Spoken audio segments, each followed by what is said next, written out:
Engagements with neighboring countries, namely Ethiopia, Uganda, and Kenya, Sudan, Central African Republic, focus on advancing trade, investment, peace and security, economic and regional cooperation. A high-level delegation from the Democratic Republic of Congo also visited Juba to reaffirm bilateral ties and explore areas of mutual interest. Currently, the Honorable Deputy Minister is on a bilateral official visit to the Republic of Turkey, and the Honorable Minister has also had bilateral engagements with Saudi Arabia, the United Arab Emirates, Egypt, and Qatar, among others. Additionally, the ministry represented South Sudan at the papal funeral and inauguration ceremonies in the Holy See and Italy, reflecting the country's engagements in global diplomacy and interfaith cooperation.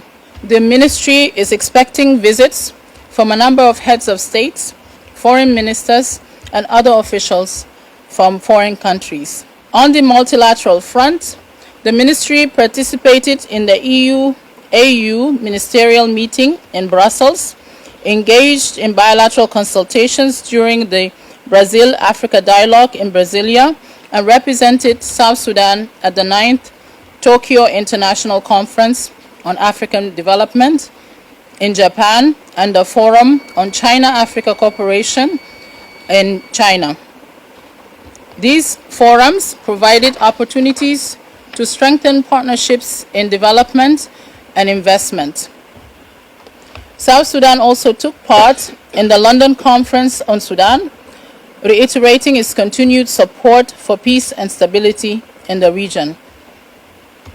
At the regional level, the ministry hosted IGAD Executive Secretary for consultations on peace and regional integration, and a joint AU-IGAD delegation led by the chairperson of the African Union Commission visited Juba in May, reaffirming collective commitments to governance and peace building. High-level consultations with the African Union Commission in Addis Ababa focus on the implementation of the revitalized peace agreement. Furthermore, the ministry participated in the third Horn of Africa-China Conference on Peace and Development. The ministry also hosted the Secretary General of East African Community, the UNHCR High Commissioner, and delegations from the International Monetary Fund, the World Food Programme, and the International Conference on the Great Lakes region, among others. In pursuit of strategic partnerships, the ministry signed a cooperation framework agreement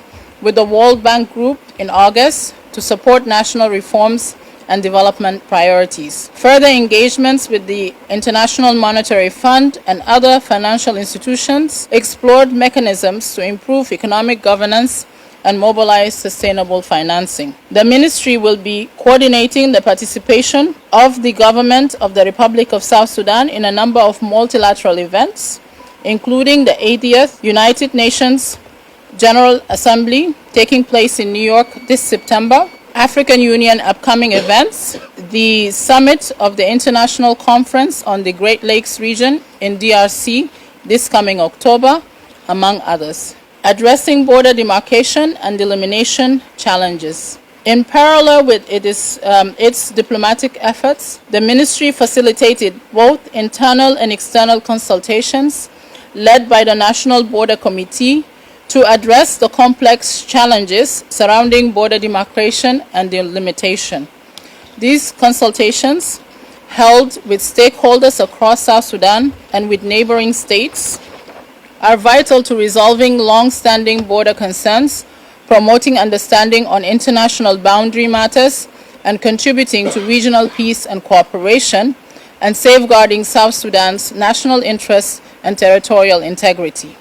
Diplomatic service reform. In line with the directives of His Excellency President General Salva Kiir Mayardit, the ministry has undertaken reforms within the diplomatic service. These include the strategic downsizing of diplomatic missions abroad to improve efficiency, align operations with South Sudan's core interests. Closing statement. The Ministry of Foreign Affairs and International Cooperation remains committed to conducting a foreign policy that reflects South Sudan's national interests, anchored in peace, regional solidarity, development cooperation, and mutual respect on the global stage. We thank members of the media for their continued partnership and professionalism. Following this briefing, the Ministry welcomes questions and looks forward to continued engagement with the press in the spirit of mutual respect and informed dialogue.